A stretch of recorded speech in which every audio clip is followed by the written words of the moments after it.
Unacademy. Let's crack it.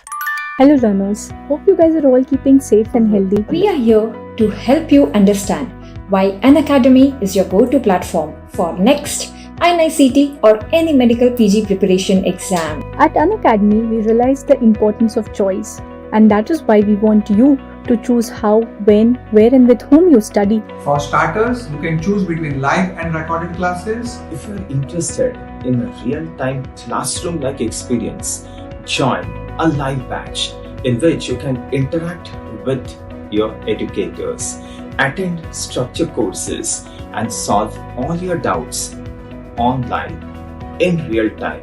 But if recorded classes are your idea of comfort, we hear that too. Soon, you'll be having access to unlimited lecture classes, and you can get them whenever and wherever you wish to watch them. You can study at your own pace. Play, pause, rewind, forward lectures as per your convenience. So if you want to taste both, you can go ahead, mix and match both live and recorded classes as you see fit. Plus, Unacademy is the only online PG learning platform which offers you the chance to see the classes on a bigger screen. So along with the tablets and mobiles, now we are into the laptops and the desktops. You can choose your favorite educator for each subject based on your preferences, learning style and requirement. Personalize your learning journey even further. And what more you get with Plus subscription is 25,000 plus clinical MCQs with effective, simple understanding. Plus, you can participate in the country's most toughest and exclusive and extensive test series. You can test your preparations regularly and you can analyze your performance. Plus, you have the option to add your notes to your subscription. So, the choice is yours. Choose your format. Choose your device. Choose your educators. Choose your notes. Choose your learning journey. With Unacademy, choose the best from the best.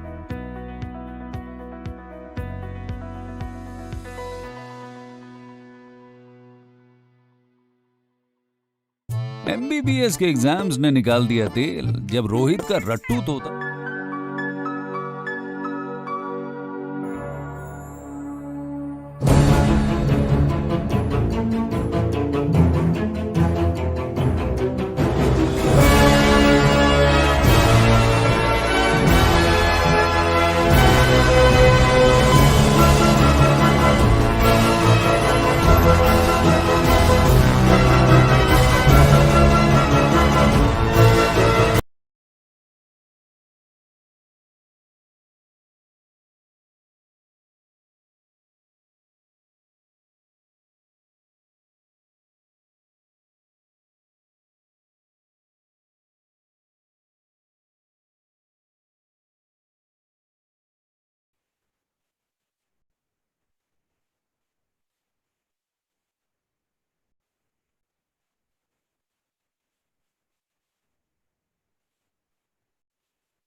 A very good evening, respected speaker and members of the audience.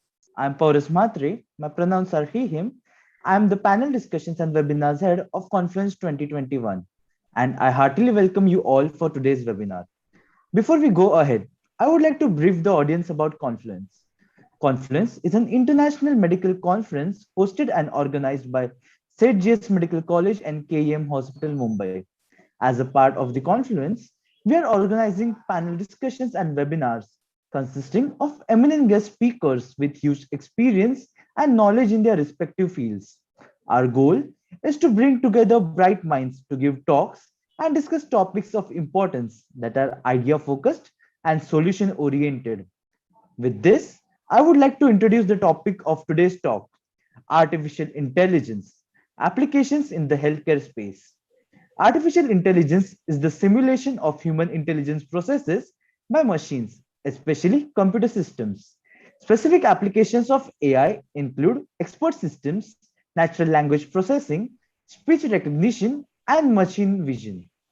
Artificial intelligence in healthcare is an overarching term used to describe the use of machine learning algorithms and software or artificial intelligence to mimic human cognition in the analysis, presentation, and comprehension of complex medical and healthcare data. Aside from demonstrating superior efficacy, new technologies entering the medical field integrate with current practices, gain appropriate regulatory approval, and perhaps more importantly, inspire medical staff and patients to invest in a new paradigm. These challenges have led to a number of emerging trends in artificial intelligence research and adoption. On this note, I would like to introduce our speaker for today, Dr. Amit Kharat, MBBS, DMRD, DNB, PhD, FICR, MNAMS, PGD, HHM. He is the professor of radiology at Dr. D.Y. Patil University, Pune, and the co-founder of DeepTech.ai. He started his journey in the space of radiology and imaging in 2002 and entrepreneurial journey in 2004. He's a clinical radiologist, researcher in musculoskeletal imaging, professor, and a guide. He also pursued the fellowship of the Indian College of Radiology and Imaging, a degree in hospital administration, and also certified from MIT Management School on AI implications for business strategy. In 2018, he co-founded the AI healthcare radiology diagnostic startup DeepTech.ai. Prior to this, he had deeply researched roles of emerging technologies in cross-sectional medical imaging as multiple index publications. Today, he supports multiple roles like sales, R&D, data annotation strategy, validation by assisting transition of AI solutions from the lab to the real world on DeepTech's AI radiology optimization platform, Augmento. The key focus has always been on innovative deployments of impactful AI solutions, research the role of point-of-care diagnostics in population health, create IP, develop smart and intuitive imaging reporting systems to boost productivity, improve accuracy, and reduce burnouts. He has published 7 patents, presented scientific papers at world-leading radiology conferences, including RSNA, ECR, ISS, IRIA, with 60 plus publications and 100 plus oral presentations and orations like the Suren Kothari Memorial Oration and Film Reading Session, Ashok Mukherjee Oration, KM Rai Oration at ICRI and IRIA, and has also been a panelist and invited speakers at various AI events.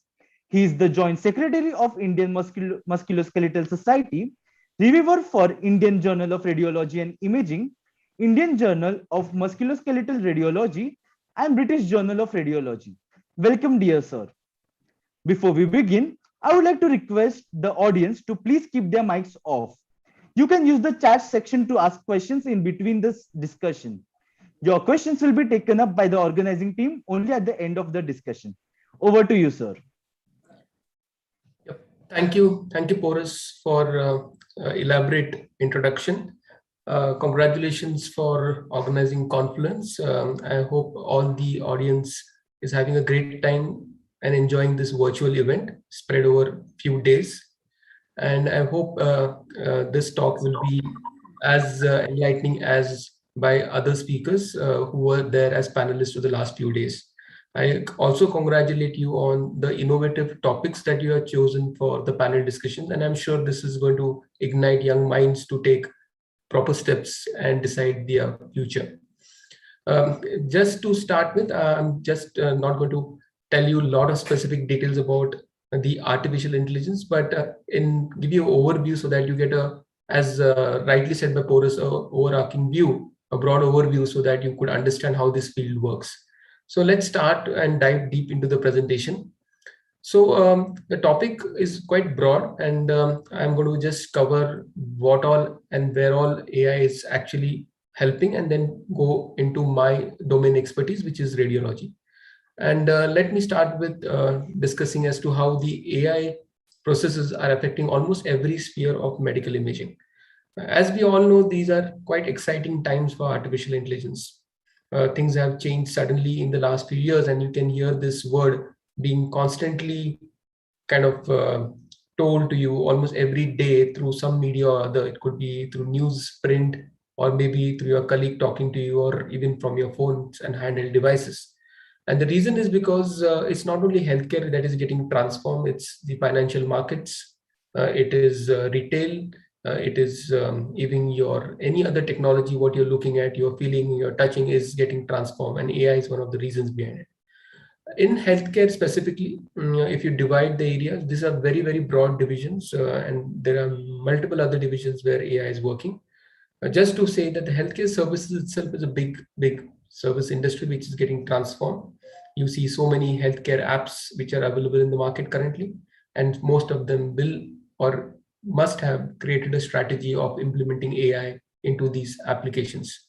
Device manufacturers, particularly true for devices like us in the medical imaging space, where we use CT scans, MRI, X-rays so frequently, are already going to be getting embedded with AI and the machine learning tools, making them smarter as we talk about them more in the future.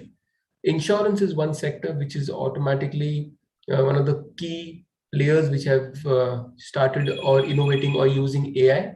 And the reason for that is because insurance deals with has a lot of implications on the financials of the patients as well as for the institutes, and that's why insurance has seen that. Lastly is pharmaceuticals.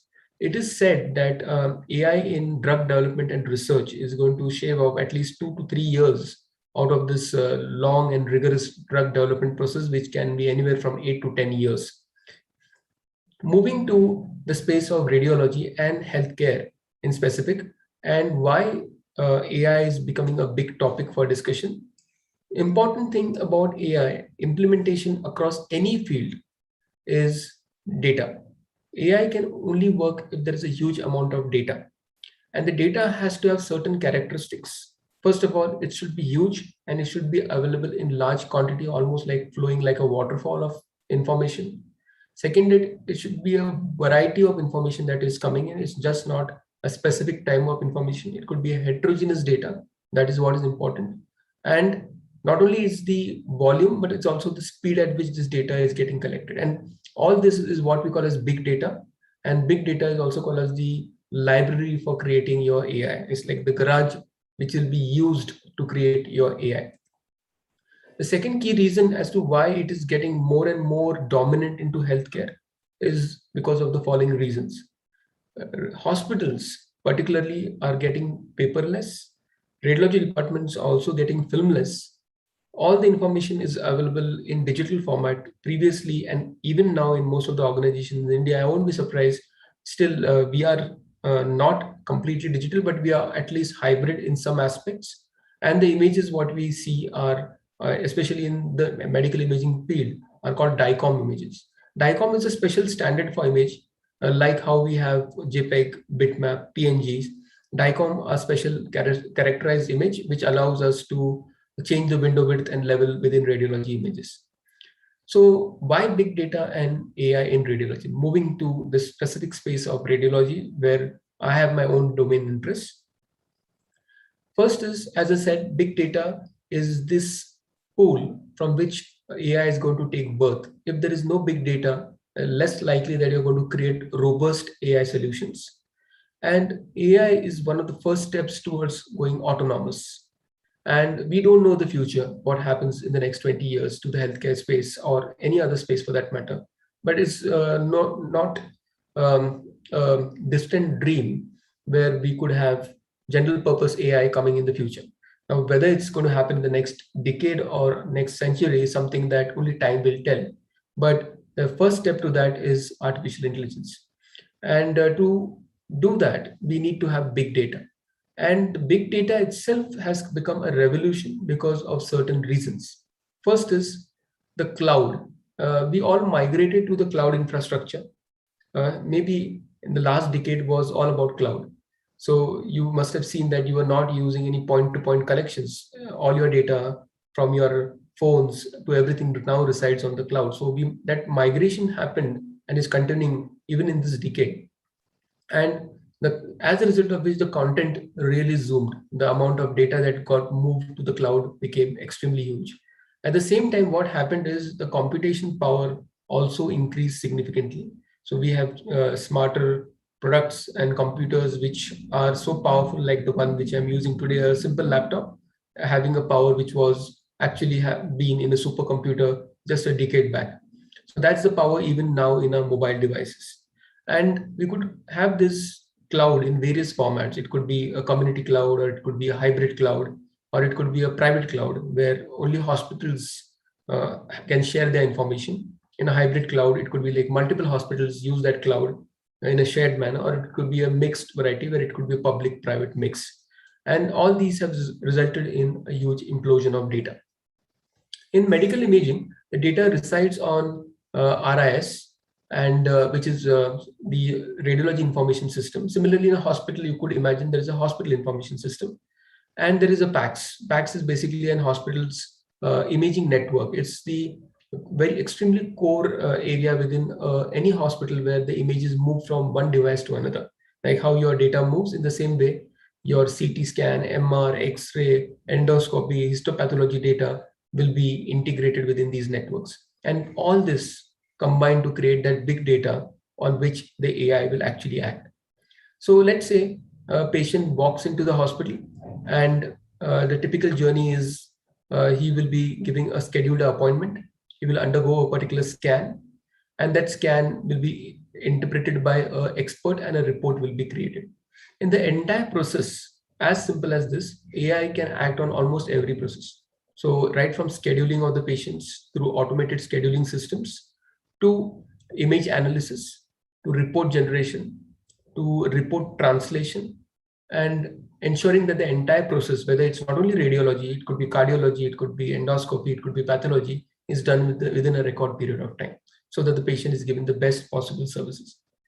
So to talk in general about artificial intelligence, it is a computer program. It's an algorithm which can complete tasks which humans are otherwise designed to do. So here we are almost kind of giving away some of our tasks, those tasks which are monotonous, those tasks which are repetitive, those tasks which we believe could be easily done or offloaded to a virtual assistant, in this case artificial intelligence, to make our lives easier and better. And artificial intelligence has three key areas, which is machine learning, robotics, natural language processing, and each field is going through its own voluminous amount of churn and changes and growth. And as a result of this, you could see that there are a lot of activities happening. Robots are getting better. Natural language processing allowing you to talk to your Alexa or to your Siri in a much more better way. It's recognizing your languages, our languages, in a better way. And that is all because it is receiving more and more data and is getting better. And then there's machine learning, which is definitely a part of our main interest in today's topic of interest. So machine learning basically involves the input data. And here the data is gathered not through any explicit programming. There's no much significant amount of code. Then we have certain algorithms which consume this data. And on this, we create some models, like how we have statistical modeling. In the same way, we have some models which we created. And then the output is a machine learning model. And that's the critical component which will be used to run a lot of more data through this model. So that's a basic step about how things work. An input data algorithm which is there, which gets better and better. And that end result is what you are going to use to pass in more data and make it much, much better as it passes through much data. And at some point of time, it becomes so good that it even excels a human expert. And that's how a typical journey is. So natural language processing, I already discussed with you. It's all about understanding our languages in a better way, so we can decipher, understand, make sense of the language, and making a huge impact because of the so many dialects which are there. And of course, it has a lot of role in radiology, but we're not going to touch upon it as to how we could use NLPs for radiology reports. Finally, there is robotics, and you could just think about where robots are creating impacts in the hospital space. I'm not sure you have seen, but a lot of hospitals in a lot of advanced countries where robots actually ship in food and food trolleys into rooms. And this is not something I'm talking about the future, but we have actually seen this. And if that is possible, we can think of the various other ways in which robots can be used within the hospitals. So it's what we call as a greenfield project in that particular way. And Talking about all these three different things, let's move back to again the different types of AI. And here again, we focus on machine learning. And I want to say that there are narrow AI solutions and there are general AI solutions. The dream for any company or any project or any organization is to ensure how general AI comes in, but it comes with its own set of challenges and a lot of ethical challenges that we will have to face as a society when general AI comes in. But our current focus, and for the next decade or so, most of these AI companies and so will work in this space where they stitch these narrow AI solutions together to make some kind of a autonomous model in place. Saying that, let's see a few examples how these work. In a narrow AI solution, let's say I'm looking at an X-ray which has tuberculosis, like in this case, and I'm sure this is how you must have seen a few X-rays, I'm sure, for tuberculosis. And the same patient also has pleural effusion. A narrow AI solution probably might end up saying that there is some infiltrates here because the model or the data has been trained using this and saying this is tuberculosis.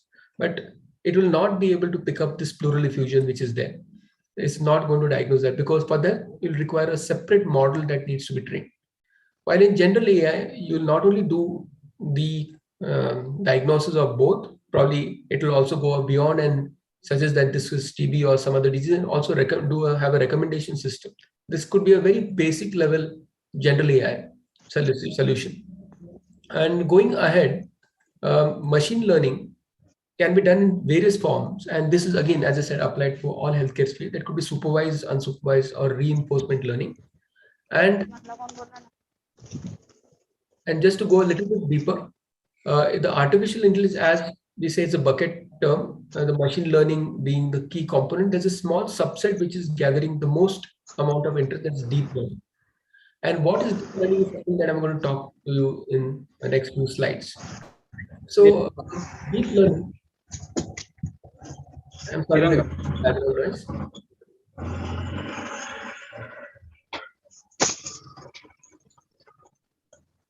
Great, thank you.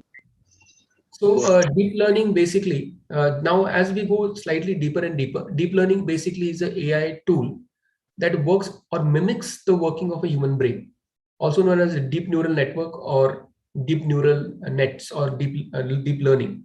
And it basically is trying to see or map out how the human brain functions. So saying that is easier said than done, because we at the current moment are not even able to replicate 1% of the human brain's behavior. And to do that, the deep neural networks require what we called as the convolutional neural nets. And that's the algorithm or the tool which is used, which does the pattern analysis. It passes the information through different layers, and that output is something that it is able to analyze. And that is only possible through this various ways of training, which are already explained, supervised training or unsupervised. And let's see the difference between machine learning and subset deep learning.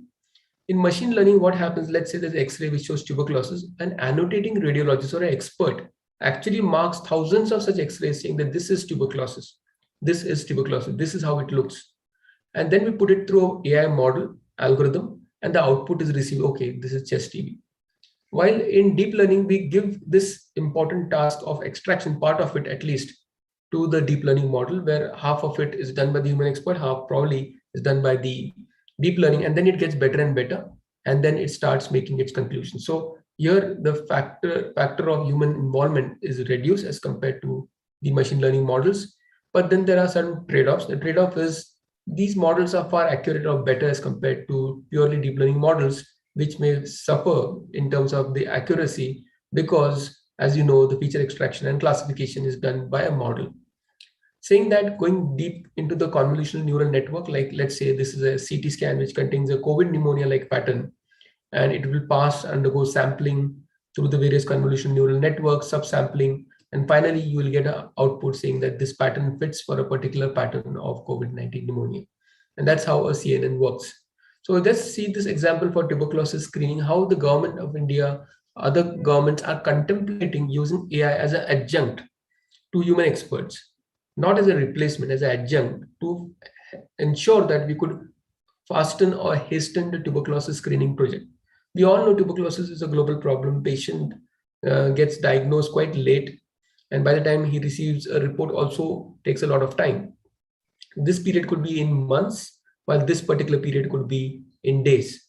So what happens is that in this particular period, the patient will be lost for follow-up.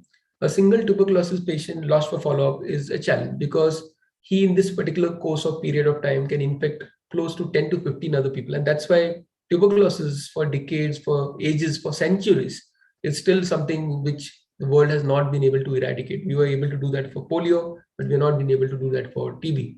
Though India and even the globally organizations have put 2030 as the goal for tuberculosis elimination, but with COVID coming in, we don't know see how this is going to happen. Let's see a deep learning model in action. So this is completely done by deep learning, where the AI, the green boxes, was initially marked by the radiologist during model training. And when the same X-ray was again put into the AI model which was created, the AI said that this is the area where tuberculosis is, the blue boxes. So if you see, it was almost identical in picking up tuberculosis, as good as human expert. So it means that there is possibility of using these solutions for not only TB, but for lung nodules detection, for lung mass detection, for pneumonia detection, as we can see that it's been used for COVID, like in these cases. And then when we talk about AI models for tuberculosis, and before we come to the AI performance matrices, we need to know how it is helping tuberculosis screening. And I'll just touch upon it, that whenever we use this model and whenever these patients come for screening for tuberculosis, whether a van goes into the community to screen these patients, where tuberculosis is quite abundant or endemic, or there's a high population with multi-drug resistant tuberculosis. And what happens is, by the time X-ray is done, the patient moves away for his daily activities and he will be lost for follow-up. But when the X-ray is done and we have an AI screening system in place, the AI can actually differentiate that X-ray, saying that this is normal and this is abnormal and feels like tuberculosis. The same setting, you could go ahead and do a CBNAT or any other test which is required on the sputum. And now that particular turnaround time for the entire process has been reduced. So you have not only captured potential suspect cases of tuberculosis in one go, because there is one cycle less for the patient, and you are making your journey towards tuberculosis elimination a little bit faster. Not only that, the platform has a lot of interesting uses, but we will talk about it a little bit later. Going back to any AI which we build for any business performance, you need to have these benchmarks as to what's the sensitivity, the specificity, the precision, the accuracy, and the area under curve. So this is how, when you start dealing with AI, we'll automatically come across all these parameters. That means we need to know our biostatistics and other things in detail, because if you go slightly deeper into this, then we talk about the performance metrics and validation of these various AI models, as to how these models were created. What was the training data? What was the data which was used for testing? What was the data that was used for validation? And hence, we cannot skip that. Even we are in the medical field, we need to know our statistics quite better. Some of the use cases where it is already transforming radiology workflows is not only it is helping in classifying diseases, it is also helping in prioritizing diseases. For example, let's say a patient walks with a pneumothorax. If you go to the radiology department, radiologists are quite busy. They have thousands of reports to be done. If not in thousands, there could be hundreds of reports. And you have a critical case which came in, which was a 200 patient on the list. So unless someone calls that doctor and tells the radiologist that this is a pneumothorax or likely to be pneumothorax, it's unlikely that he's going to report it in the next 60 minutes or maybe more. But what happens with the AI is that automatically all critical studies are reprioritized on the work list and normal studies are moved down. As a result of this, automatically these cases are given first attention. And then the use cases are immense. You can use this not only for pneumothorax, you can use it for brain bleed, you can use it for stroke. In fact, for stroke, the models are so evolved, the AIs are so mature that it automatically sends notifications to treating physicians to do any embolic procedures that will be required in the night. They also tell what is the mismatch. That means potentially what's the advantage of doing thrombectomy procedures in these patients, and what is the potential prognosis in these patients. To that level, AI has actually got integrated into our systems. It can localize lesions with bounding boxes like shown, and it can quantify whether the lesion is size small or large. So it becomes very easy for comparison. So that's few of the use cases. But when we build models, we need to annotate data. So as we rightly know, in any space, it is said that garbage in, garbage out. In the same way, good training data available, you'll have good, strong models which will be coming out of that. So data annotation is a key strategy for any AI company which is building any AI products. As I said, cardiomegaly could be quantified. Like in this case, if you see, this was a human expert which quantified the heart. These are two bounding boxes, one at the widest at the chest wall, one is widest at the heart. And when you do what we call is the subtraction between them, you get the predicted CTR. So that was CTR calculated manually. This is predicted CTR by the AI model. So as good as a human expert. It can classify osteoarthritis in knee joints and even give the Kelton-Lawrence scale, whether it's grade 0 to grade 4.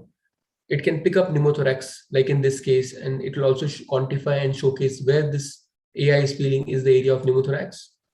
And it can make quantifiable reports possible. So almost every field will be able to give quantified reports. So what's the load of a particular disease, load of a particular type of cells in pathology images, by quantifying the entire digital pathology slide, or in the same way in this case. It can give quantifiable reports, or even for CT, it can calculate angles.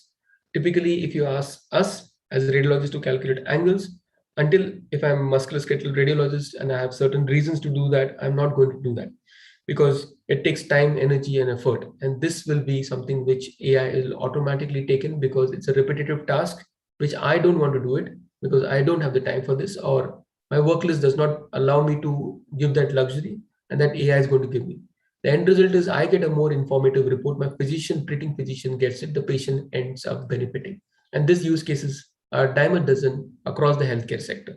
Same for these knee patella ratios, or measuring thecal sac dimension in spinal canals on MRI spines, or assessment of brain tumors, where the core area of the brain tumor, the edema around the brain tumor, can be picked up using AI.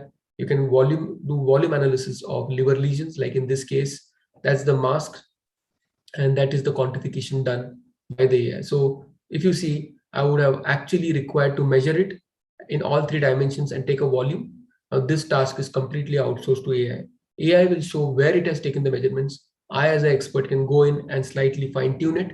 And when I do the fine tuning, my my job has become easier, because I have used the tool to make it faster. Coming to some important questions as to how, as students, do you think you're so early in your journey, you will kind of interact with AI? So that's a very important question, because we have seen all kind of aspects of radiology when we were doing darkroom processing, to CR, a computed radiography as a technology tool, to DR, digital radiography, and now miniaturized radiology, where X-ray devices are handheld cameras. You have your DSLR camera, that is actually the size of the new X-ray machine which just got released, and they're not 4 companies which are manufacturing it. And they're going to transform simple device like an X-ray machine like this is going to transform the entire healthcare. And that means the power is going to go more and more towards the consumers. And in that happens, there's going to be again more and more implosion of data. So when CR and DR like kind of technologies came over conventional, people were thinking that jobs are going to go, technology is seeping all across the system, how things are going to move ahead. And suddenly we realized, because of these new technologies, every district, every taluka, every village, if not all the villages, most of the villages have at least a single CR system DS, because we service such villages. We know this technology exists. And not only that, with a DSLR camera like X-ray, you can imagine that you could do your X-rays right in your OPD. The patient does not need to come to the radiology department, and they give hardly any radiation. And the same miniaturization is happening for CT, is going to happen for MR. So hardware changes as well as technological changes are creating a huge revolution itself in the medical imaging space. So as students, probably you walk the curve at least 10 years faster now, as compared to what we did or my seniors did in the medical imaging. So it's good to, at this point of time, that there is no way we could neglect the changes that are happening. So we need to understand that this medical data is a big data. Analysis from this is going to give us key insights. The analysis can happen using statistical modeling to get meaningful insights. And then you could create a model based on your understanding and your knowledge, and you can outsource that job to that model. So for that, you need to understand the nuances of working on machine learning and deep learning. And I just explained to you how machine learning, deep learning works, and that's the core area. but not necessarily you could focus on this. You could easily focus on natural language processing. Some of you who are too keen on the technology side could even go into robotics. But to learn this, you need to do some courses, of course, and I will talk about it.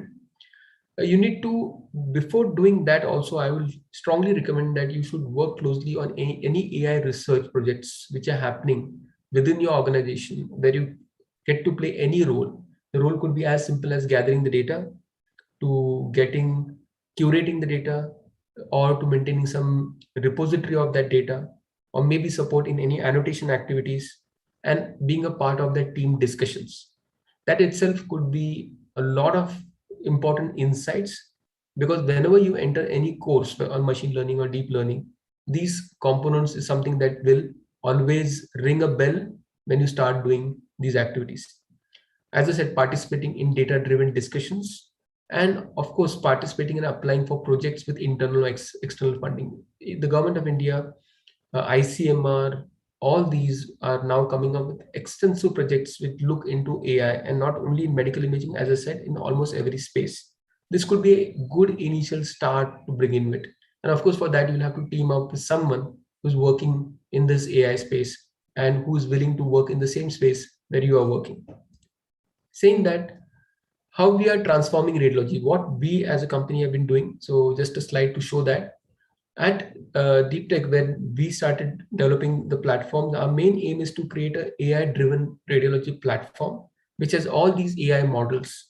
So currently we have around 25 AI models for the chest, 5 models for the CT scan of the chest, 25 models for the X-rays of the chest, and around 3 to 4 models for MRI studies as well. And these AI models help us to do exactly what I just showcased, triaging the studies, moving critical studies up the list, creating some element of radiology report like a virtual assistant, where a pre-drafted report is created where the radiologist can use it to give a much more detailed, comprehensive report. So that's the second important thing. And the third important thing, what it does is helps us in reducing the turnaround time of report. The fourth critical thing is it helps in mitigating the errors which happen in radiology report, which do happen in the best of our abilities. We all are humans, errors happen, and errors could be as simple as right and left, to as gross as that there could be a wrong mention of a wrong body part in a wrong report. And this typically happens when you are constantly going through medical imaging reports. And to mitigate these errors, there could be as simple as basic logic. There is no AI required to create a smart solution, to very high-end AI, where all these AI solutions work together as a tool to say that this X-ray is 100% normal. And to say something being normal is not easy task. It's easy to rather pick up pathologies than to say something is normal. Whenever we write a report saying the X-ray chest or a CT chest scan of the brain does not show any abnormality, it carries a lot of weightage, because to say something normal is not easy. We typically always find something happening in the sinuses or in the orbits, or some calcification here and there, or in the mastoid air cells. So typically, therefore, most of the radiology reports never go as normal. And that platform, what we are building is Augmento, because it is augmenting or enhancing the radiologists or experts in making faster, better reports, and at the same time ensuring that 30% or to 10% to 1%, depending on which modality they are working on, that much time they can save in a day, which they could give for better activities as well. So what's the future of AI in the medical imaging space? And not only medical imaging, almost in any other space. Typically, look at any space, we are all overworked because at the end of the day, there's a mental fatigue, there's a visual fatigue which sets in because you're doing the same thing again and again. There's a system failure happen where the networks break down. It could be of n number of reasons. And finally, there's a human fatigue element as well. And not necessarily, it could be you, it could be someone else in the entire ecosystem. And the only way to bridge that gap in any space is the combination of human experts and AI. Both of them working as a team, giving much more objective analysis, improving the diagnostic confidence. And that's the way forward if technology needs to recreate a pivotal role in expanding the reach of healthcare. So eventually what is happening is we were seeing democratization everywhere in the retail space, banking space, everywhere. And it's almost reached, or it is revolution in the healthcare has already started. Democratization of healthcare has already started. Now, the power of technology is making this not only affordable, so more and more people can come into the band under this umbrella of affordable healthcare, making it accessible. So just to tell you a very simple fact, the most commonly available modality globally for imaging is the X-ray. CT and MR is limited only to a few metros and maybe a few taluka places, not only in India but globally. If you ask me how many X-rays are available as such, so as I said, there's only 1/3 of the world's population of 7 billion has access to this imaging modality, which is X-ray. That means the 2/3 population is there, which is waiting for at least basic healthcare. Imaging is a luxury. Basic healthcare is one important one. Imaging itself becomes a luxury. And that is where we are today. And if we want to provide equitable healthcare, the United Nations goal of providing equitable healthcare to all, then there is no way possible. We cannot produce so many experts just at a whiff of a button, and unless we have some kind of technology to help us. And finally, it's all about making it available 24/7. The services which don't fail, services which are available 24/7. And that's where this AI is being looked upon as one of the key elements driving this change and democratization of healthcare. So I must have spoken for 30 minutes, 35 minutes, and I want to keep some time for interaction with all of you. So I hope you were able to get a grasp about how AI supports and helps overall, and is going to create that transition and important changes in the medical imaging as well as in the healthcare space.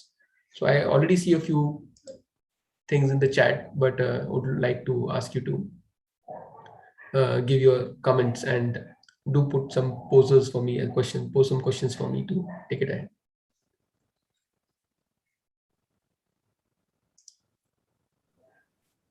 Thank you so much, sir.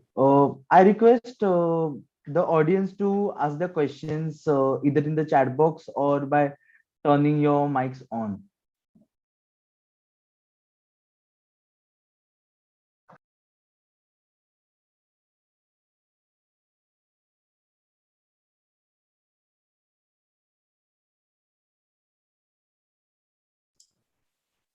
Either my lecture was very, very simple, so everyone understood, or it was very complicated and no one understood. So I don't know which one.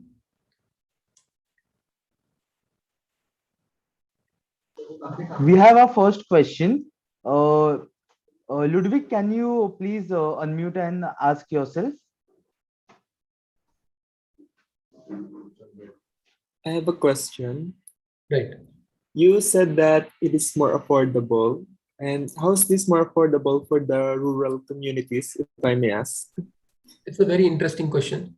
And so what happens is in most of the rural areas, if you ask a specialist like me to be available, I'm not going to work in a rural area, which is far away. And this is the biggest challenge for radiologists. If you see, radiologists are always available in the metros, at the most tier 2 cities at the most.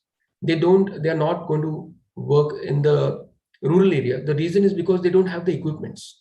If you ask me whether I have been trained on an MR, CT, 3 Tesla, or which costs 12 crores or 18 crores machine, and a CT scanner which costs 4 to 5 crores, which is like $1 million to $2 million, if you ask me in dollars, or an X-ray machine which itself costs a few lakh rupees, and then I go and work in a rural setup, I will not be having access to any of these modalities, and these are always available in the metros. But in the rural areas, now things are changing. Equipments are available, they're 1 and 2 at the most. What happens is that how do these people sitting here get access to the best imaging expertise available? So I am a musculoskeletal radiologist. I may not do much of neuro work. And if there is a scan which is happening in a rural area on a 1.5 Tesla MR or an X-ray which requires an expert opinion, I can give that expert opinion with a few clicks and within a few minutes. Otherwise, the same patient would have come all the way to the metro, waited in a queue somewhere to get that report, show to a consultant and get a report. Because of the digital revolution, now that patient gets that report at that particular point in that area, within that vicinity, within minutes on his mobile. And on that basis, a quick triage is done. On that basis, it is discussed or decided whether the patient needs further care. The local physician at that point can decide whether he needs to move up the ladder to a city or he could be treated at that point. So that's the advantage technology brings in. Another example, not related to radiology, I would like to say. Let's say there is a renal tumor which is to be operated, and if you go to a peripheral hospital and which is not equipped with all the tools, and the tumor is small, 2 to 3 centimeters, well encapsulated, and you want to remove it in toto, it may end up with a partial nephrectomy. But with the robot like the Da Vinci robots, which most of the hospitals have now, and even now it's going all across, with robotic surgery, you do a very minimally invasive surgery. You can actually remove the lesion in toto without doing a radical surgery or a major cut. And that kind of surgeries are now available even for prostate, where there used to be large, huge incisions and cut, and the morbidity used to be very high. Now can be done with minimal invasive surgery only because of robotic surgery. And one of the great example which I told you about robots, about moving food in the hospital, there can be no better example than the Da Vinci robot, which is used for robotic surgeries, where you can do a small incision and do gallbladder surgeries, or you could do any complex pancreatic surgeries, or you could do prostate surgeries, and in this case, even renal surgeries. And that's how technology is making a difference. And that's how rural India or any rural parts, any part of the world is benefiting by using technology. And I hope I have answered your question well. Thank you. Thank you for your answer. So a few more questions. I think I covered the question which is asked by Priyanka about advancement in the field of laparoscopy and robotics. I'm sure I have answered this a moment back. And there's one more question, so which is the most preferred technique of AI diagnosing atrial fib of letter ANN or CNN? I have not much idea in this. I have not worked on for cardiac techniques, so I'm not be the right person to answer this. Also, your question could be a little bit more specific as to which modality you're looking, because you could diagnose this on a ECG. You could also do a echo. You could also have other imaging as well. And you could also look at it through the various stethoscope beats, and you can diagnose a lot of things. In fact, I just read a research paper where you can pick up respiratory rate by the speed at which you're speaking by using earphones. And I saw a research paper coming out of that. So yes, so this question should be rather framed as which modality you're looking for. And on that basis, it could be framed well. But there could be experts who are working in this space who will be better able to answer that. I see a question from Abdullah that could these AI lead to false positive results in any circumstance? Absolutely important. And that's where we talk about every time you have an AI, you need to publish your results in terms of what's the false positive, the false negative, the sensitivity, the specificity, the area under curve. So the user is pretty well understands the fallacies of using AI as a product in the workflow. If you see most of the AI products, even granted FDA clearances or CE marks or any other regulatory clearances, are for triage. There are very few products get that for diagnosis, because that is something which only human experts are capable of doing. And what AI does is triage, that is able to segregate these cases. So it's the low-level activities which is currently the focus of AI. At the same time, I do agree that a lot of diagnostic products do also get AI, but it's a very clear-cut scenario where there's no ambiguity in the terms of diagnosis. But every AI company will obviously have to show clinical validation research papers as one of its output, and also declare the false positivity that comes through. So I hope I have answered well to Abdullah in that question. So we have one more question from Riturima. Is AI going to decrease the scope for surgeons in future? In fact, I am optimistic. So as a answer, I would rather say it will increase the scope, because because of AI, what happens is one is most important is that minimally invasive surgeries are going to be something which is going to be more and more common as we go ahead. Very few times you'll see indications for open laparotomy and large surgeries. And in that particular situation, most of the surgeons probably will get trained in this, and it will just expand the reach of this technology to rural areas. As smaller hospitals also start investing in these technologies, which are extremely prohibitively costly at the current moment. Also, there are various business models which are coming up where you don't need to buy this entire equipment directly, but you can lease this equipment. But even the current leasing models are quite prohibitive. So many hospitals currently are overburdened with the capex cost of these equipments, which could be completely changed with a on-demand model, or 2 or 3 hospitals lease this one equipment, or maybe 10 hospitals lease this equipment, and you decide and plan your surgeries across. So various business models have been created or getting evolved.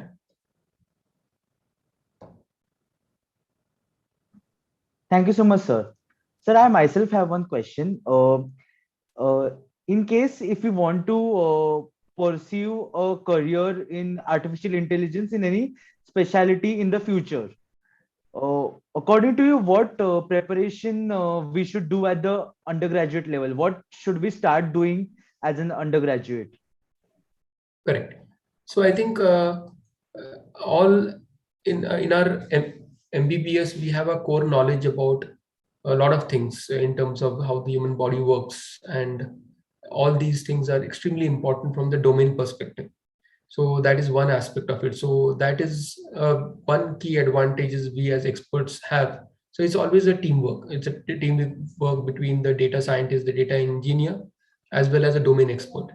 In this case, because of the deep knowledge within the medical insights, you become the domain expert to some level, considering what area you're looking at. Now, to know some knowledge, to converse well with your contemporaries or partners in the data science space, you need to have some background. You need to have some background about how AI works or what kind of. And today there are n number of courses available on a lot of sites which teaches you right from coding to basic understandings of AI ML. So there are popular websites like Coursera, there is Udemy, and there are Unlearn. So many of them. You could just explore them. You could find a course which is comfortable for you.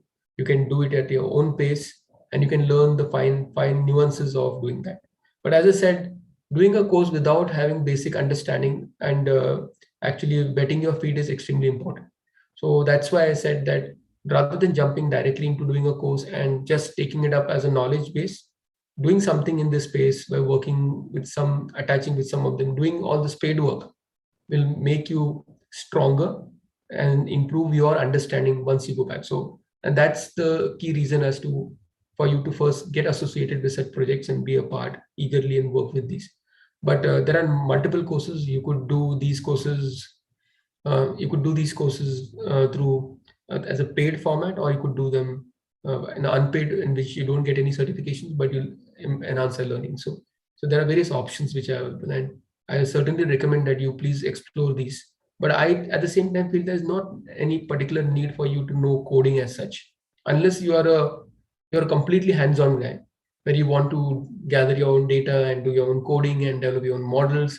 But it's always better to be a teamwork, because at some point of time things are going to be overwhelming, and just to get a hands-on approach where you are in a better position to communicate with your tech teams and data science team, is always better to know these things, to know the basics of all these things, but not necessarily has to be completely hands-on, because we cannot be a master of all these spaces, right? Yeah, and that's why AI, medical imaging, or AI in any other spaces becomes more of a teamwork.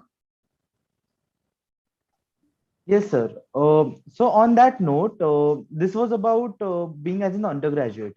So is there any particular professional degree which you can do right after our graduation, that is after our MBBS, for the in the field of artificial intelligence, like without any post graduation in radiology or surgery, something directly in artificial intelligence? Is there anything like that?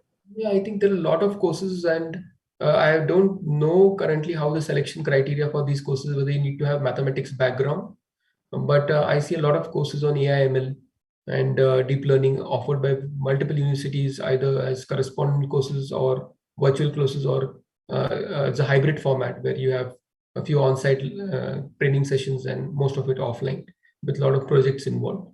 But I'm not very critically means have very concrete evidence whether how strong mathematical background is required. But I'm sure most of them may not require that but you will require to develop some basic coding skills or knowledge of Python and other tools. And all these organizations and courses do explain in detail what are the requirements to be a part of such sessions or courses for that matter. Yes, sir. Thank you so much. We have a question from Harsh Marathi.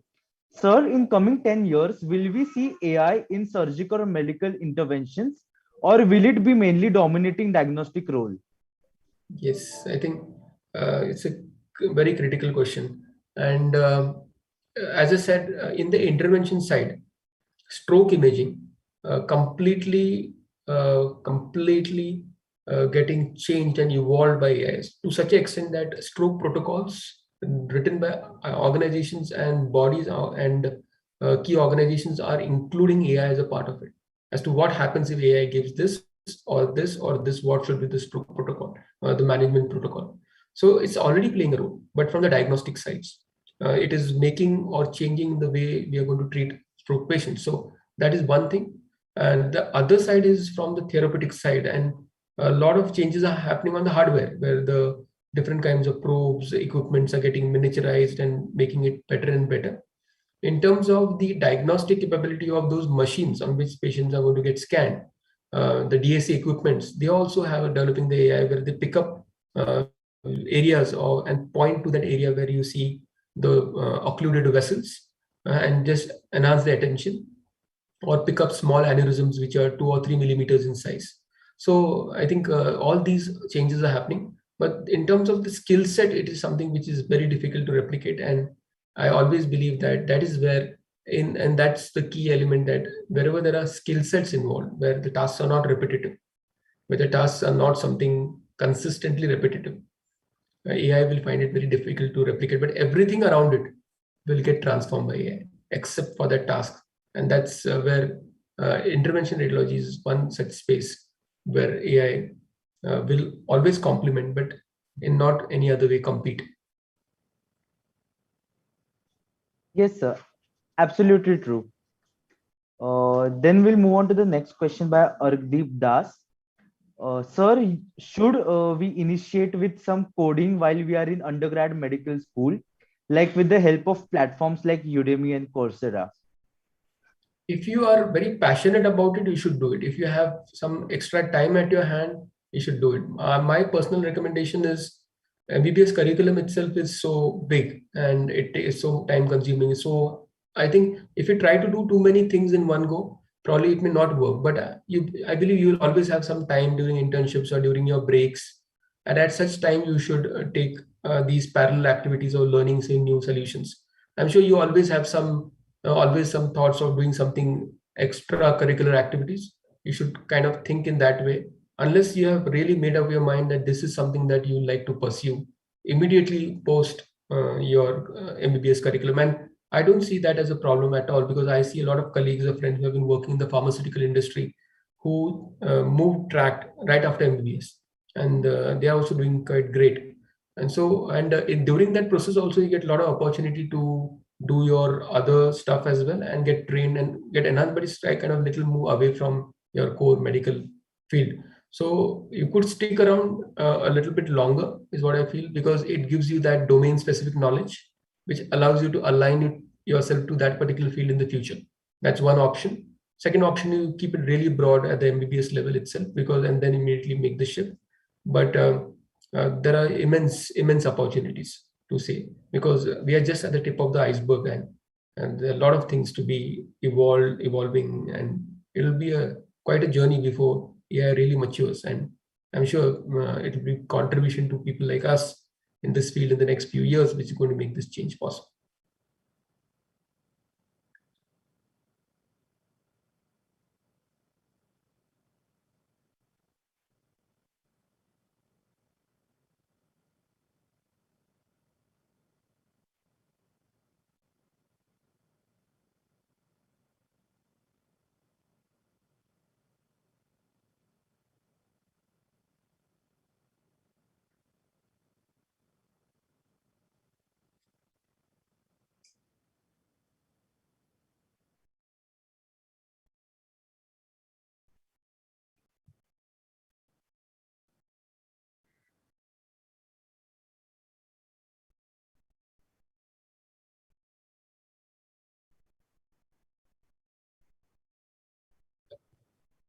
Right. Absolutely.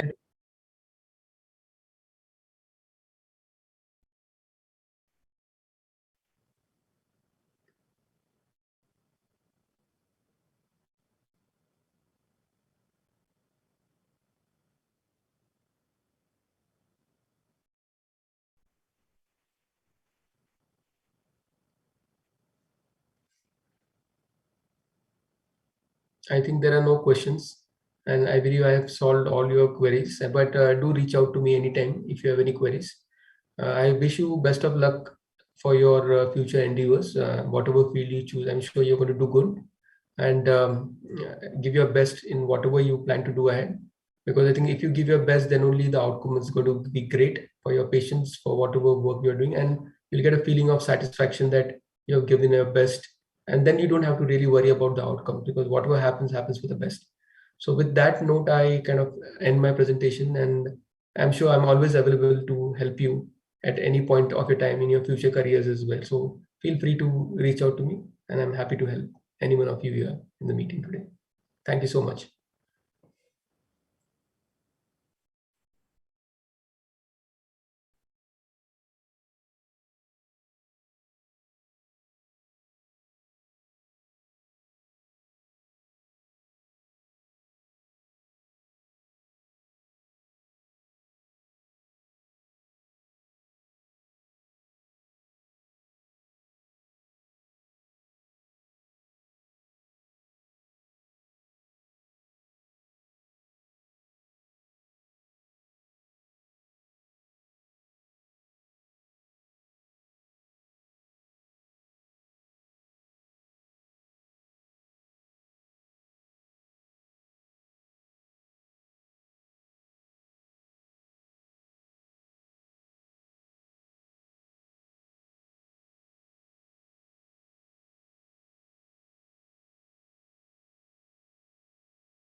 Thank you. Thank you so much. Take care. Have a good day. Bye.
Unacademy. Let's crack it. Hello learners, hope you guys are all keeping safe. Unacademy is your go-to platform for next INICT or any medical PG preparation exam. At Unacademy, we realize the importance of choice, and that is why we want you to choose how, when, where and with whom you study. For starters, you can choose between live and recorded classes. If you are interested in a real-time classroom-like experience, join a live batch in which you can interact with your educators, attend structured courses, and solve all your doubts online in real time. But if recorded classes are your idea of comfort, we hear that too. Soon, you'll be having access to unlimited lecture classes, and you can get them whenever and wherever you wish to watch them. You can study at your own pace. Play, pause, rewind, forward lectures as per your convenience. So if you want to taste both, you can go ahead, mix and match both live and recorded classes as you see fit. Plus, Unacademy is the only online PG learning platform which offers you the chance to see the classes on a bigger screen. So along with the tablets and mobiles, now we are into the laptops and the desktops. You can choose your favorite educator for each subject based on your preferences, learning style and requirement. Personalize your learning journey even further. And what more you get with Plus subscription is 25,000 plus clinical MCQs with effective, simple understanding. Plus, you can participate in the country's most toughest and exclusive and extensive test series. You can test your preparations regularly and you can analyze your performance. Plus, you have the option to add your notes to your subscription. So, the choice is yours. Choose your format. Choose your device. Choose your educators. Choose your notes. Choose your learning journey. With Unacademy, choose the best from the best.